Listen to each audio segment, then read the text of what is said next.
Athènes. Les citoyens grecs à la tribune de la Pnyx inventent la démocratie. C'est comme la tribune Jonquet ? Non. Robert Jonquet, c'est évidemment un nom qui parle à tous les supporters du Stade de Reims. C'est le capitaine du Grand Reims de l'époque, c'est une légende. Mais je vais pas faire sa biographie, ça, Wikipédia le fait mieux que moi. Moi, je vais vous raconter un petit épisode de la longue carrière de Monsieur Jonquet. Et cet épisode va fêter son anniversaire en cette année 2018 et en juin 2018, en plus à l'occasion de la Coupe du Monde. Remontons donc le temps. Nous sommes le 24 juin 1958 à Solna. Donc Solna, c'est dans la banlieue de Stockholm. Et au Rasunda Stadion. Donc le Rasunda Stadion, ça a été le stade de l'AIK Solna, pour ceux qui connaissent, jusqu'en 2012. Dans cette enceinte, il y a 27 000 personnes qui sont réunies pour venir assister tout simplement à la demi-finale de la Coupe du Monde 58 qui oppose la France et le Brésil. C'est une véritable opposition de style. La France est une équipe solide avec une ossature principalement fournie par le Stade de Reims, le grand stade de Reims de l'époque, avec Armand Pinverne, Roger Piantoni, Robert Jonquet évidemment, Just Fontaine, Jean Vincent, auquel on peut ajouter évidemment Raymond Kopa, même si en 1958, il a déjà rejoint le Real de Madrid de Santiago Bernabéu. La France a fini première de sa poule, malgré une défaite contre les toujours redoutables Yougoslaves, avant, en quart de finale, de disposer assez facilement de l'Irlande du Nord 4-0.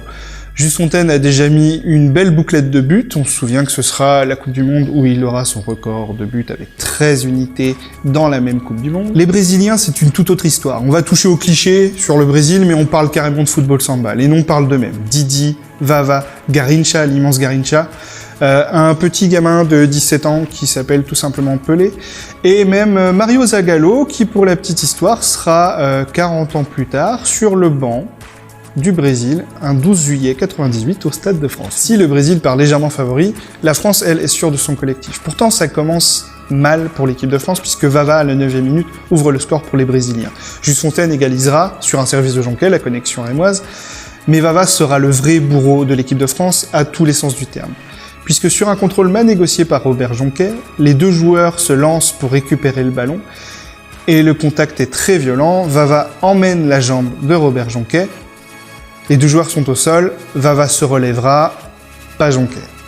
Une radiographie à l'issue du match révélera une fracture du péroné. Le soigneur rentre sur le terrain, approche Robert Jonquet, et pour le soigner, donc je vous rappelle qu'il a une fracture, pour le soigner, lui masse vigoureusement la jambe.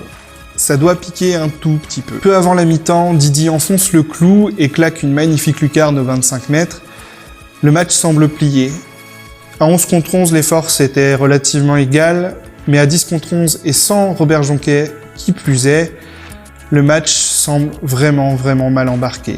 Robert Jonquet était vraiment la sentinelle, un des remparts de cette équipe de France, et un joueur indispensable face à la magie brésilienne. Il faut savoir qu'à l'époque, il n'y a pas de remplaçant.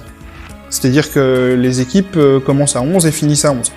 Et on ne sort aucun joueur. S'il y a blessure, tant pis. Donc en fait, Robert Jonquet, à la mi-temps, va recevoir un cocktail médicamenteux qui ferait, je pense, pâlir la brigade des stupes, et va malgré tout revenir sur le terrain. Le problème, c'est qu'il reviendra sur une jambe, tout simplement. On va le voir se traîner tout le long du match, le long de la touche. De temps en temps, essayer de toucher un ballon ou deux, mais vraiment, on le voit boiter bas. Et clairement, il sera, pour ainsi dire, inutile à l'équipe de France, à cette équipe de France, pour ce match. En plus, un jeune joueur va révéler encore une fois son talent. C'est un certain Pelé qui va claquer un triplé en cette deuxième mi-temps. Et à la fin du match, Piantoni réduira le score, mais la défaite sera cuisante, 5-2 pour les Brésiliens, et les Français, donc éliminés de cette Coupe du Monde. Ils gagneront malgré tout le match pour la 3e place contre l'Allemagne, 3-1.